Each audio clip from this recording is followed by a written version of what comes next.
issa biex naddu għas-servizz ta' Sera li żammejt li ħatkun qed tlaqana ma' diversi artisti minħabba l-fatt li hemm esibizzjoni għaddejja bħalissa f'Palazzo della Sal il-Belt bil-parteċipazzjoni tal-artisti Pamela Baldacchino, Andrea Zerafa, Mark Lugermo u Robert Zara. B'kitba fuq artisti ta' Roderick Camilleri u għaldaqstant ħankunu din insegwu dan is-servizz biex niskopru aktar dwar dan.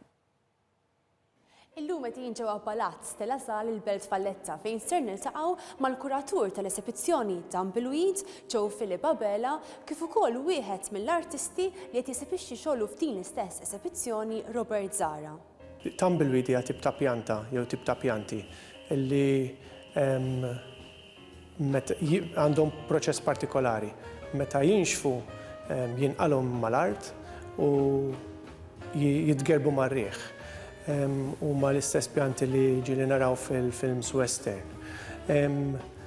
Meta jitgerbu mar-riħ, fihom ma jkunux ma tkunx qed tinġar xi ħaġa mejta għax fihom hemm iż-żerriegħa. U fejn taħsel taqa' u tinżel ix-xita jitwieldu pjanti oħrajn. U aħna konna għaddejjin minn proċess bħala l-artisti u konna din infittxu titlu. U at some point bdejna nindunaw li qed naħdmu fuq xi ħaġa li hija movimentata, fuq il-moviment, fuq it-transition. Ukoll uħud minna kienu qed jaħdmu fuq l-idea tal-mewt. Imma mhux il-mewt bħala fini biss, imma il-mewt li wkoll twassal għal xi ħaġa oħra. Mhux il-proċess li spiċċa, imma l-proċess li spiċċa u ħajibda wkoll.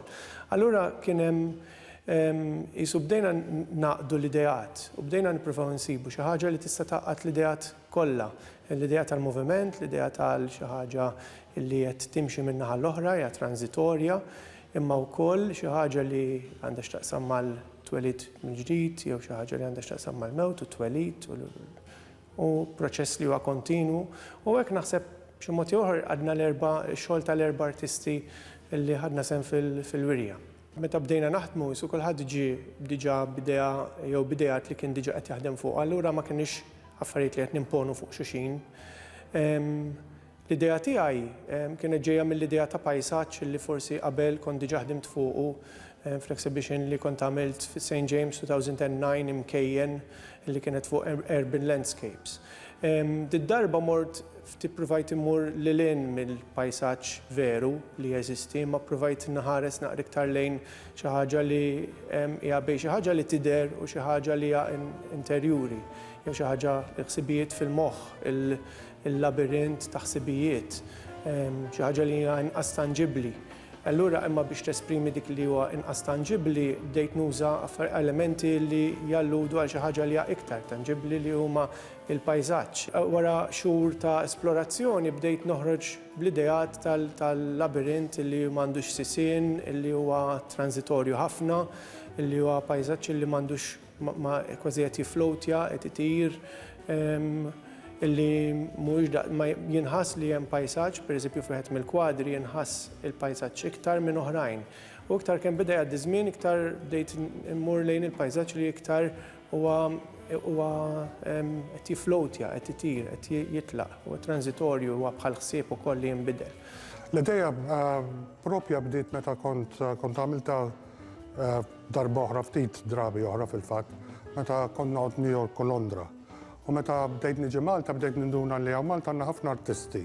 Però bdejt ninduna li they work on their own. I brought the artists together and I gave them the free hand biex jażlu huma x-xogħol, mhux jiena, ngħidilhom isma' jew inkella nagħmel studio visits u ngħidilhom dan x-xogħol li rridkom turu u dana ma jogħġobniex jew hekk.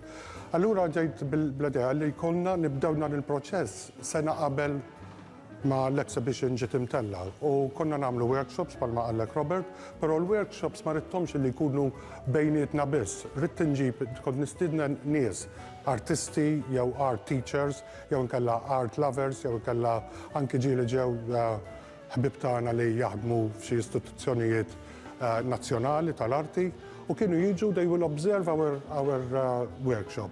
But they either advise us, jew inkella they will tell us, well, listen, would you like to try this? So għalija kienet qisu grupp ta' nies u li mhux xi ħaġa li nżommu għalina biss, għax jiena nemmen ħafna l-arti m'għandix tkun ta' persuna partikolari, jiena l-idea tiegħi hija l-arti mhux nżomma għalija nnifsi, għaliex l-arti hija ħaġa li it needs to breed, it needs to be seen, it needs to be loved.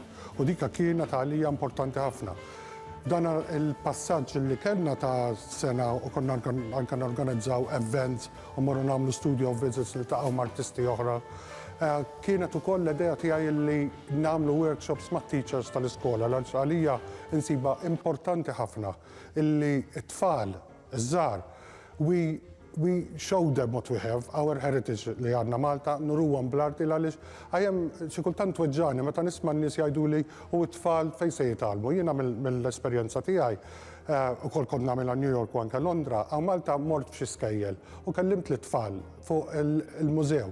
Ħafna minnhom għallulna mela aħna għandna mużew għaw Malta, meta stidinthom biex jiġu l-mużew. Ħanajdlek dawn it-tfal tant ħadu pjaċir meta kollegi tiegħi ħbib tiegħi mill-Mużew Nazzjonali il-kuraturi hemmhekk tawhom talk u ma mbagħad jiena tajthom talk ieħor. Illi they wanted to come back. U ħafna minnhom għattilhom il-mama u l-papa jafu li aħna għandna mużew jgħidu li ġifieri dina għalija personalment inħossha ta' importanza kbira illi mhux billi noqogħdu ngħidu għax it-tfal tal-iskola mhux jimpurtom it-tfal ħafna. U għandu jiġi minn nies bħalna illi aħna ngħinuhom jew inkella nintroduċu, ninkoraġġuhom biex ikunu jafu fuq l-arti għaliex after all, il-kultura personalment jiena u mill-esperjenza tiegħi kemm Malta u kemm barra minn Malta, il-kultura hija importanti ħafna.